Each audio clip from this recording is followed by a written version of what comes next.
let's start with topic numero uno. This has been one that we've been sitting on for a hot minute, something that we've been super interested in thinking about, and it was part of the backbone for generating this project in the first place, which was thinking about this relationship between teaching and gaming, specifically for us in the context of like what it means to be a gamer and also an educator, because I think it comes with a lot of different approaches and techniques that aren't common to academia and also aren't really common to gaming. I think you like become way more critical of the gaming space, you know, in general. And so one of the things that kind of like inspired wanting to do this talk this week was last week before the weekend started, I was playing music before my students came into the Zoom classroom, as I like to do, so it's not just like a quiet dark void in there for them. And I happened to be listening to the Fall Guys playlist, which I love because it's very happy and enjoyable. And one of my students, you know, before class starts, goes into the chat and is like, "Oh, professor, how much Fall Guys like do you play? Have you won a crown yet?" Like, you know, and asking me all this stuff about the game. And I was like, "Oh, that's kind of cute and fun. Like, you must also play Fall Guys." And so, you know, we're like chatting about the game and the comedy that is. And then we start talking about other games that are like similar that have come up recently. And, you know, it was a really nice bonding experience and moment that I feel like is completely impossible without that background knowledge, right? And I've had a similar experience with students in the past when I wear like one of my Moment of Triumph shirts, or even like a gaming T-shirt or anything that's like relative to that culture. If I make a reference to something in class, for example, or I use like a bit of gaming vernacular that is just like super uncommon for most conversation, and a bunch of students like laugh and get it, I'm like, wow, that was super fun, and I'm glad that that happened. But I understand wholeheartedly that that is not a common experience for most educators, right? That's like super niche, and it has a lot to do with the fact that I'm not as old as a lot of people in academia, and just the generation have that I exist in, right? So I think the big, broad, sweeping question for this topic is like, what role could, or should gaming play in teaching? And so, what I want to open with, Reese, is to pose to you this question: when was the first time you actually encountered gaming, just in you know in quotations, gaming, in school?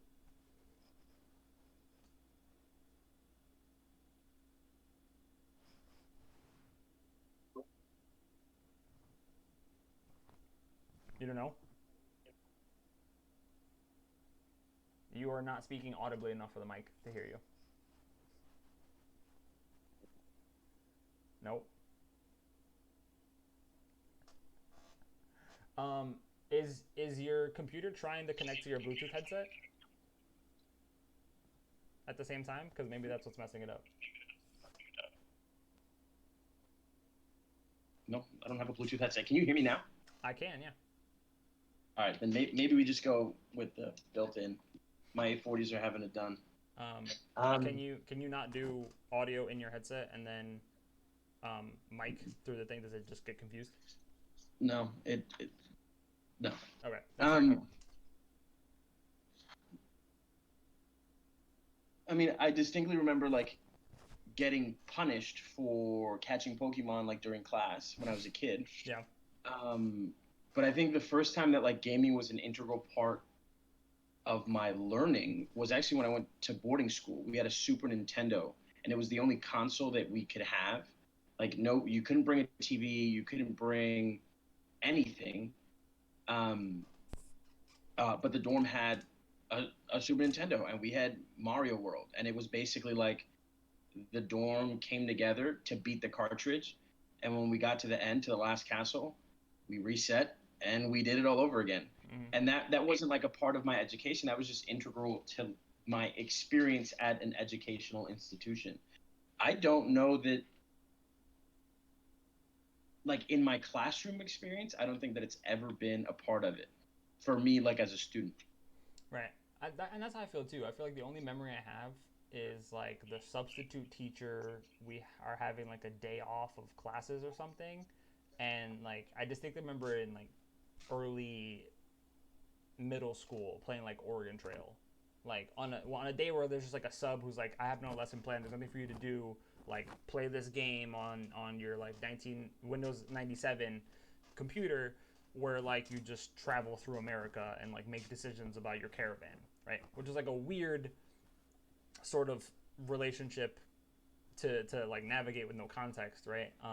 But that's like the only time I can remember playing a game as part of school, and even then it was like a haphazard after the fact addition where they're just like, oh shit, you know, like we have nothing else for you to do, so here's this thing, right? And it's confusing to me because I know now that as I've seen like my siblings grow up and as I see like schools as they develop now, like gaming in different forms and functions became really part of education, right? And I feel like it's weird because it falls off from when you're a child and like everything has to be a game, otherwise you can't learn, right? Because you're just not interested if it's not a game of some flavor, if it's not fun and interactive, right? And then that just falls off hard. And like you said, like you're just used to being punished for, you know, playing Pokemon or playing whatever it's going to be with your friends rather than focusing. It's always seen as a distraction. But gaming has been used by a lot of things like the military. What up, Ace? Um, and Oh, what up? by a number of different corporate, like even you know Pokemon Go, like really is like not a teaching resource, but it was like gaming can be applied to so many different aspects of life that people hadn't thought of before, right? And so like knowing that the military has always used like flight simulators and mil sims and things of that nature to like adapt um, recruits to war and the things that come with it, right? Like I wonder why gaming isn't more prominent in the academic space. I think it's becoming that way, but like, is it just the fact that it's seen as like a leisure activity that people are like, there's no educational value to it in any way, shape, or form? Hmm. Um, am I coming in okay now? Mm-hmm. I just fiddled quickly with my input and output settings. Hopefully this works. Um, I think part of it is that like there are not a lot of gamers in not just that like not the ed space. There are a lot of gamers who are teachers and educators. I don't think that there are a lot of gamers who are pedagogues, right? Who are thinking about like the praxis and philosophy of teaching. And so I think that what happens is like when there's that confluence of teaching and gaming, the end product is a bad version of both, right? It's not a game that has replayability, that has like cultural standing, and then in terms of like its pedagogical value, like the ability of like students to retain data and information to ultimately achieve some level of like self-actualization, the tool falls short.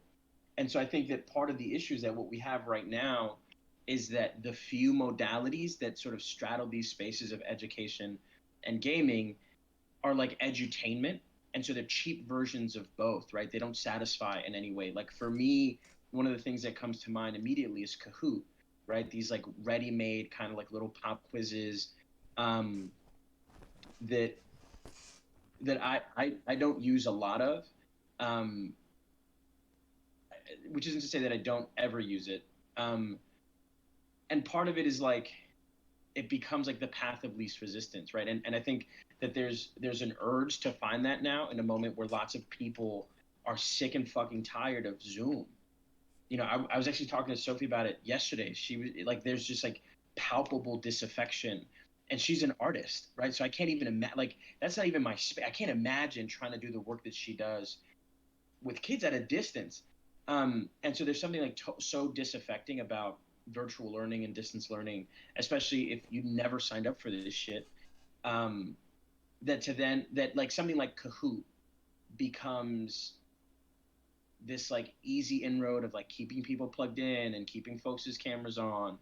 And so like I don't know, it feels like a tool that actually like lowers the bar and isn't memorable in any way, shape, or form, and then doesn't like I don't know of any evidence that says that like more Kahoots leads to like retention and recall. Mm-hmm. And so I think that there are more gamers who are academics. I think there are more gamers who are teachers. We actually just hired a religion teacher who's like a hardcore gamer. But how many gamers are pedagogues who are leading like on that like frontier of what teaching could look like.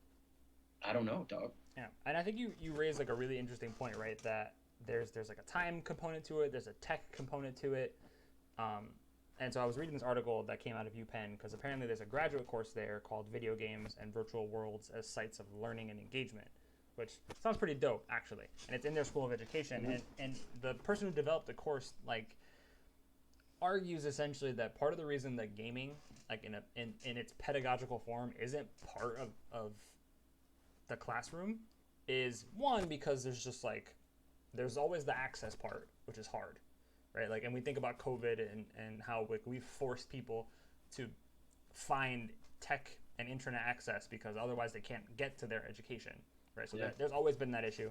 And the other one is like or the other side of that coin then is like there's also like not a lot of investment in technology, right? Like most schools are like, well, why do we want to pay for game consoles or high-end PCs or things of that nature when we don't see them as like useful tools? Like money could be put somewhere else. And like you said, there aren't a lot of people who are like savvy with the tech, right? To like know what you can do with this stuff to make it more useful than just like, oh, it's just playing a game, right? To think about it more critically than just like it's just playing a game, right? And I think probably one of the greatest things that comes out of this article that I read was like acknowledging that you can't learn something in 45 minutes. And I think that's part of the problem with things like Kahoot and all those other like edutainment type services is like you're playing like a mini game for the purpose of like retention briefly, but it doesn't work, right? Like, and this is something I think I struggle with just in general, right? My classes are 50 minutes, and it's hard to convey information in 50 minutes, right? Like, thank God for graduate courses that are, hours long, where you're just like, all right, we're going to sit with this and work really hard to understand, like, one article, one book, whatever it's going to be that was due for that day, and just focus. And I think that in the time of COVID, it's even, like, the bar's even lower than that. It's not even merely retention for short-term recall on a quiz, right? Which is like, I think most of us would recognize as like the lowest form of learning. But it's also like, I think right now the bar is so low, we do things like Kahoot for just engagement. Like I mean, dude, okay, this summer was case in point. Nobody had their cameras on. Like the conversation was lit, but it's like talking into a fucking empty room. Like as a teacher, that's so deflating. And like, don't get me wrong, like our homegirl, our Lenny, like she was lit, and there were so many other kids who were really into what we did that summer, and that was great. But when I'm teaching in flesh and blood, I'm in the lecture hall, I'm pacing, I'm screaming, I'm getting into it with kids. There's music, like it's just such a dynamic environment, and there's something like about like the viscous affective charge of teaching, of working with people in meet space that like is hard to recuperate or even approximate in Zoom. And so I think the bar is like it's not just that the tools don't let us do something cool and like elevate the bar of what teaching can look like. It's that the fucking metric of what a successful Zoom class is shit. It's so low right now. And not for nothing, like not to shit on the boomers, bro, but I think that there's also, and I guess I kind of get it, but there's like a resentment too about like having to learn all of these tools. Oh, right? Absolutely. So, I think to the fact that that JP was telling us about like having to give elementary school like teachers Google a Google search. Literacy quiz. Like you need to get certified to use really basic technology. Yeah. Like that's wild to me. And they gripe and they complain and they're like, oh, I don't want to do this. Like it's so hard and it's annoying and like what's the point? And then they still can't figure it out. And it's like if you can't get them to rock with the basic tech, right? To just learn how to use a Google Doc or a Google shared drive, right? Then how could you ever possibly convince them to up their teaching game to pass just talking to that blank void, right? Just being like, I'm just gonna lecture, and it's gonna end, or I'm just gonna record myself lecturing, and that's the whole thing, and we keep moving on.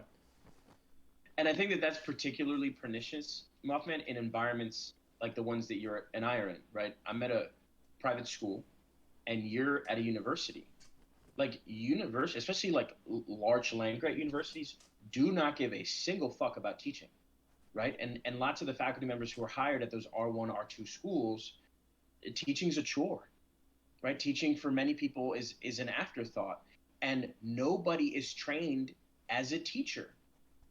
And so you're asking, and that's just the truth of like undergraduate education right now. You're asking a cohort of people, the vast majority of which don't give a shit about undergraduate teaching, which is why they kick that work to people like you and I, Mm-hmm. to learn all of these new modalities for the shitty, for what they think of as the shittiest part of their job. It's an uphill battle. And then people like you and I are saying like, wait, like there's actually some super dope shit that we could do with this. Like the amount of pushback that I got from for just saying like, y'all know that Discord's a thing, right? Yep. Like y'all know that we could teach on Discord. We wouldn't be the first people to do it. And they were like, bah, humbug, don't fucking say shit like that. Like, we're doing Zoom. Oh, yeah, all right. Like, people got sick, and me and Nate, who's one of the esports coaches, were like, guys, there are all these tools. Like, Reese and I can teach you. And they were, no. Oh, okay, all right, whatever. And then now, I think one of the other challenges, too, is like, because so many of us are into uncharted territory, those of us who are like, well, actually, like Zoom's a better tool. Can I just use that? Now we're in a place where people are like, no, no, no, no, no, no, no, no, no, no, no. Everything's uncharted. So don't go bushwhacking, teaching new shit to these kids. Stay the course. Don't be innovative. This is uncharted for everybody. And it's like, well, the play's uncharted, but like I actually kind of know what I'm doing right now. And so it's like you're damned if you do and you're damned if you don't. We're in this weird place where like innovation isn't welcome. I don't know. It's kind of fucking like I'm struggling to name it. No, and I think The I think weird you're right. funkiness of teaching in Zoom. I think you're right. I think even just having, and I think you touched on this. I think it was the core issue that we have with it is that like we bring that knowledge base that has come from just existing in digital space for so long and playing our games here and finding ways to make these things work, right? And finding the sites and the programs and all the stuff that you need to like get things off the ground. And then wanting to use that knowledge to improve the way that we teach. But then having the academy say, well, no, that like none of us know what that is, can figure it out. It's uncharted, and so we should just work with whatever we know, or more likely, at least in my case, whatever we signed a contract with, right? As like just work with what we paid for. And I'm like, but you could have just used it for free. Like, Discord is a free service. It's why? Like you don't have to, but whatever, right? And wanting to bring that different mindset to the classroom, I think, is what really bothers the academy, and I think bothers us about it too, just because we can't do it, right? Like we've talked about teaching a gaming course, and I think one of the cool things about this UPenn course that I was reading about is that one of their big projects is that they have to remix a game that exists. So not only do they play games as part of their learning, like major titles, not like willy-nilly like nonsense education games. Like they sit and pick like games with stories and content and whatever that they will play through, like a canonical games, both digital and like physical board games and stuff of that nature. And then they have to also, as a like course project, remix one of those games. So like they get to take a board game and like change the rules, and they have to like, change what the objective of that is, right? Which breaks down like the core of gamifying something, which is like, all right, if to gamify something is to sort of like turn it into a behavioral modification tool, right? Then being able to practice how to do that is a really useful skill that I feel like academics forget, right? One of the reasons games are so fun is because you get just completely enamored with the world, the mechanics, the tech, right? Like it has a bunch of different things that make it interesting, right? And I honestly, I feel like academia misses that a lot. Like it misses the mark in so many ways where like if I could just get someone to play through like a horror game that conveyed the information that I need to convey, I feel like they'd retain it so much better than me just screaming it at them. You know, and I've been struggling to like articulate that, because so there was a time where the school I work at was thinking about and playing with ideas in project-based learning, and I don't have the time to like go into that for our viewers. But if you're interested, go check out the Bug Institute. I got trained by them a couple summers ago. The things that they do are super, super cool. If you're an educator, even if you're not at a PBL school, like the shit they do is super dope and worth checking out. And so we were looking like as a part of this PD about like, hey, what's PBL? Like, what could that look like in the context of our school? We looked at these other schools that were full PBL. Everything, top to bottom, every subject was project-based learning, where like the content is delivered through projects. And that was like super compelling and looked super dynamic. And I'm thinking with like my ethnographer brain on, I'm like, what if Peace and Justice was just a fucking ethnography? Mm-hmm.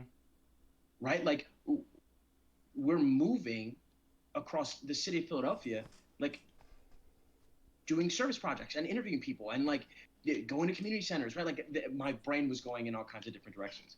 And there was one school where I'm watching this like World Civ project where these kids have to build a model about like the rise and fall of these three empires.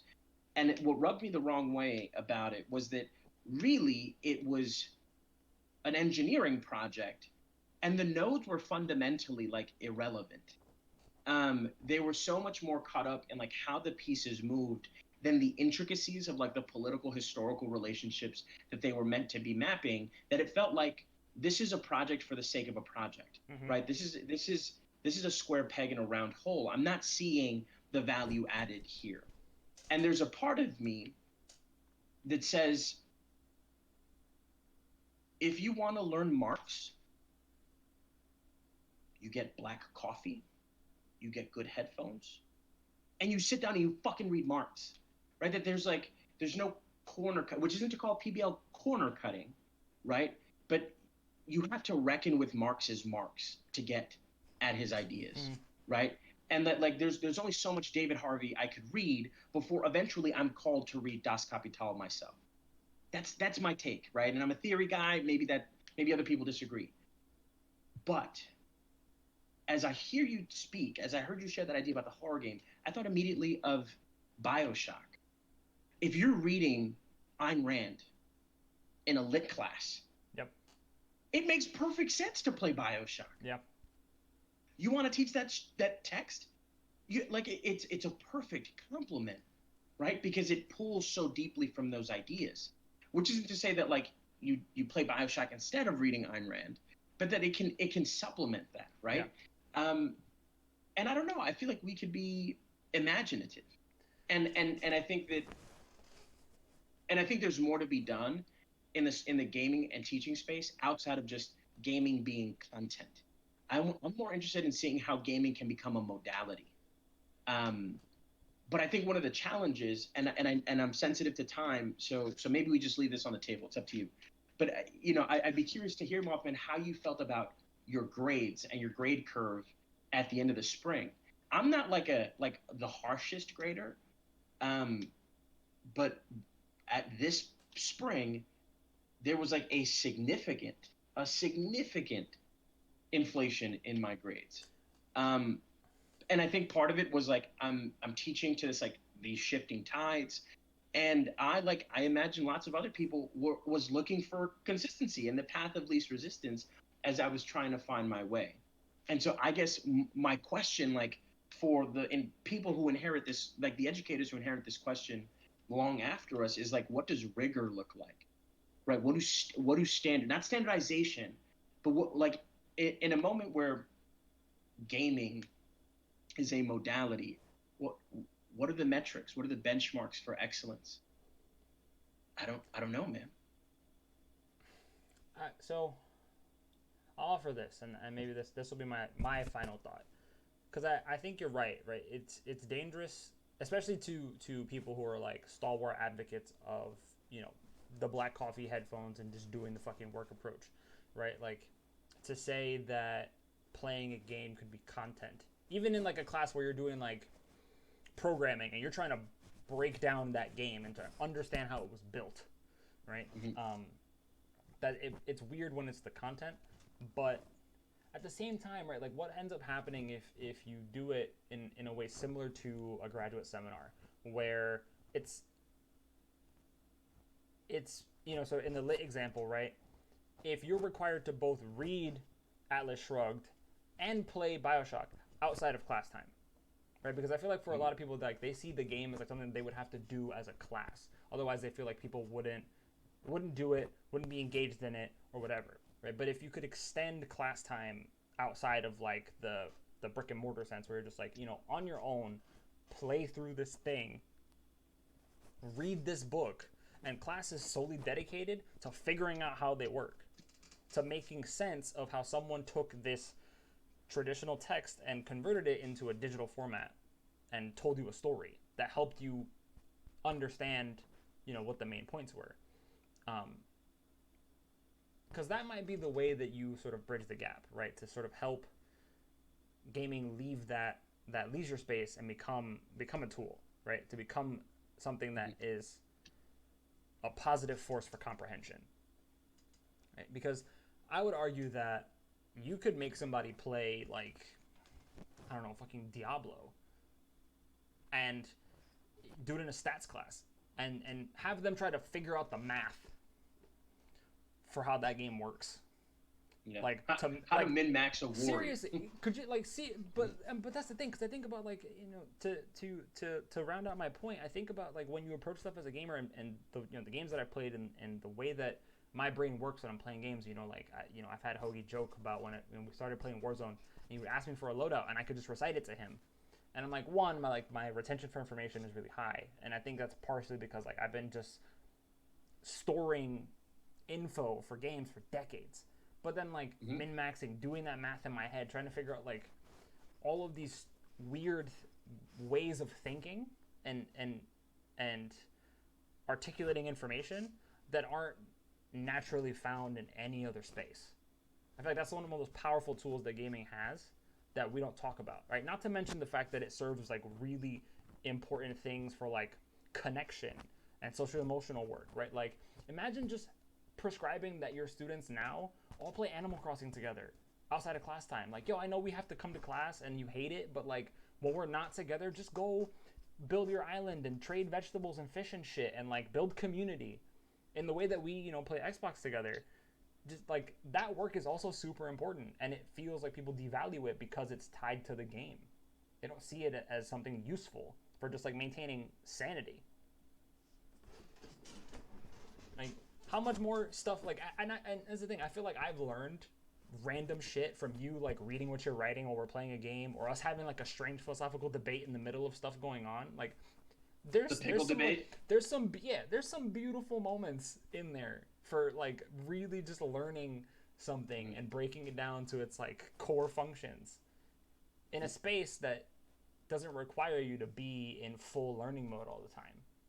Right? It like opens up that possibility to learn at any moment. I think that's one of its big useful functions that is being overlooked by all the old fogies that we have to deal with. I have nothing to add. That's a wonderful note to end this segment on.